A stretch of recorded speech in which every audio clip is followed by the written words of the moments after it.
My tip would be to keep an open mind throughout the entire process. You might get film that turns out not exactly the way you imagined it would, but that doesn't mean the new idea that you come up with won't be just as good as the idea you had, but maybe better.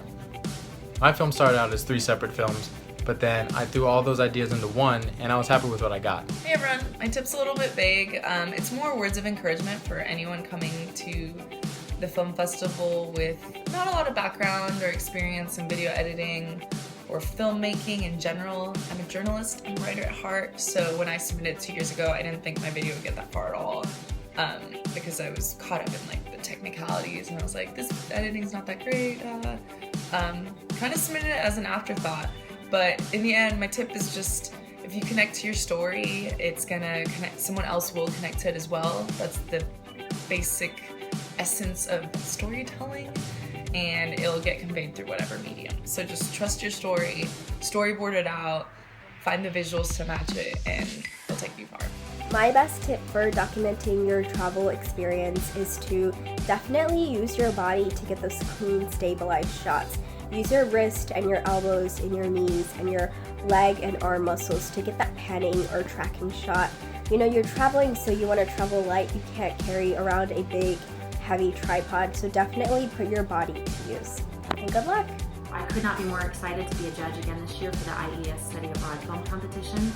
And as part of that, I just wanted to share with you a few tips that have helped to guide me along the way, not only in the films that I have produced myself, but in the ones that I have worked with other students on. Number one, and perhaps the most important, is to find your big home, find your big idea.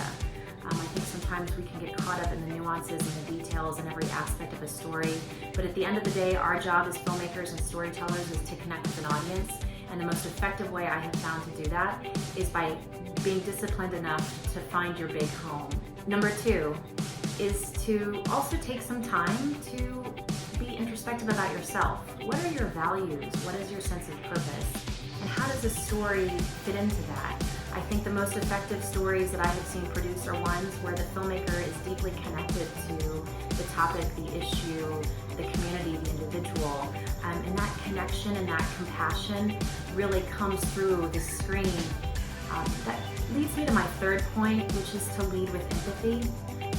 Storytelling is a power that comes with a great sense of responsibility. And I think to tell the most authentic, truthful, and effective stories in partnership with the people whose story we're telling is to be curious first, and to go into those stories and those connections and those relationships with an open ear, an open mind, and an open heart.